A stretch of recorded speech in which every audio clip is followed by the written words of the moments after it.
আমরা 5 minute late করলেই কান ধরে দাঁড়িয়ে থাকতে হয়। এদিকে নিজে যে আধ ঘন্টা দেরি করে আসছে সে বেলায় কিছু না। হ্যাঁ ইয়ার, তুই ঠিকই বলেছিস। এই চুপ কর, স্যার এসে গেছে। গুড মর্নিং সবাইকে। Good morning sir. তো তোমাদের ক্লাসে আজকে একটা নতুন মেম্বার এসেছে। আরে এটা তো স্যারের মতনই লাগছে। আরে গান্ডু, এটা স্যারেরই ছেলে, এর নাম কালু। কি এত ফর্সা ছেলের নাম কালু? এ আজ থেকে তোমাদের সাথে ক্লাস করবে। কালু, যা গিয়ে ওদের সাথে বসে যা। এই এখানেই তো আসছে রে, আসুক না একবার, কালুকে মেরে একদম ফালু ফালু করে দেবো। কি রে গান্ডু, ক্লাস করার খুব শখ তাই না? বাবা, ও সরি স্যার, এরা আমাকে মারছে। কি? কে মারছে? এই দাঁড়াও, উঠে দাঁড়াও। শালা গান্ডু। বাবা, ও সরি স্যার, আবার মারছে। আরে এই বেরো, বাইরে গিয়ে সোজা কান ধরে দাঁড়িয়ে থাকো। ঠিক আছে দাঁড়া, আমিও যাচ্ছি। আরে শালা কালু তো একদিন এসে আমাদেরকে বাইরে বের করে দিল। দাঁড়া, ওই কালুর কপালে অনেক কষ্ট আছে, একবার রুমে যাই। এই সবাই পড়া মুখস্থ করে এসেছো তো?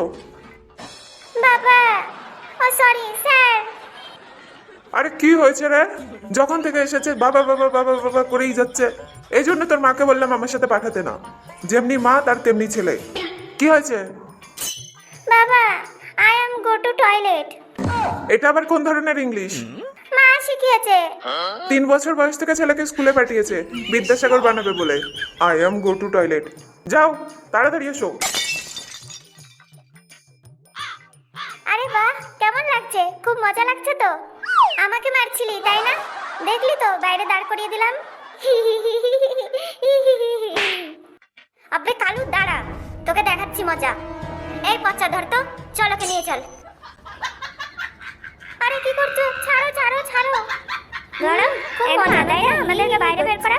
আরে এ আবার কোথায় চলে গেল? এখনো অব্দি আসছে না। আরে কালু, এত টাইম লাগছে কেন? বাথরুম করতে গেছিস নাকি বাথরুম বানাতে? এখন আবার কে ফোন করছে? হ্যালো। হ্যাঁ হ্যালো, মদন মাস্টার। আবে কে রে? গলাটা চেনা চেনা লাগছে। আরে বলছে গলা চেনা চেনা লাগছে, তুই গলার আওয়াজ বদলে কথা বল। আরে চেনা লাগছে মানে? আমরা কিডন্যাপার, তোমার ছেলেকে কিডন্যাপ করে এনেছি। কি? কিন্তু ও তো এখনই টয়লেটে গেল, এত তাড়াতাড়ি কি করে কিডন্যাপ হতে পারে? হ্যাঁ, টয়লেট থেকে উঠিয়ে নিয়ে চলে এসেছি। আরে এ কিরম কিডন্যাপার রে ভাই? বাথরুম করার সময় কেউ কাউকে কিডন্যাপ করে? আমাদের ইচ্ছা হয়েছে আমরা করেছি, তোমার কি? হ্যাঁ ঠিক আছে ঠিক আছে, তা বলো কি চাই, দাবিটা কি? হ্যাঁ ওটাই তো বলছিলাম, আজকের পর থেকে ক্লাসের কোনো বাচ্চাকে কোনো পানিশমেন্ট দেবে না। হ্যাঁ হ্যাঁ ঠিক আছে দেবো না। যদি কাউকে পানিশমেন্ট দাও আমাদের কানের সঙ্গে সঙ্গে কিন্তু খবর চলে আসবে, আর তারপর তোমার ছেলেও খবর হয়ে যাবে। আরে বললাম তো দেবো না, আমার ছেলেকে ছেড়ে দে। ঠিক আছে টিফিন টাইমের সময় ছেলেকে পেয়ে যাবে। এই মালটাকে টিফিন অবধি এখানেই থাকতে দে। চল আমরা আবার আমাদের জায়গায় ফিরে যাই। হ্যাঁ, টিফিনের পরে আমার ছেলে আসবে? আরে এই দুজনকে দাঁড় করিয়ে রেখেছি, এদের দুজনকেও ডেকে নেই, না হলে আবার আমার ছেলেটাকে কি না কি করে দেবে। ভারী জ্বালা, এইসব চাকরি কেউ করে নাকি? নিজের বউ ছেলে মেয়ের ভবিষ্যৎ নিয়ে টানাটানি।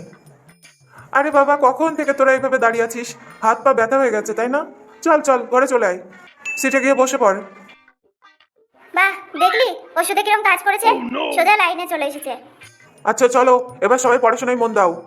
বাবা, বাবা, আমাকে কেউ কিডন্যাপ করে রেখেছে আর তুমি না খুঁজে এখানে পড়াচ্ছ?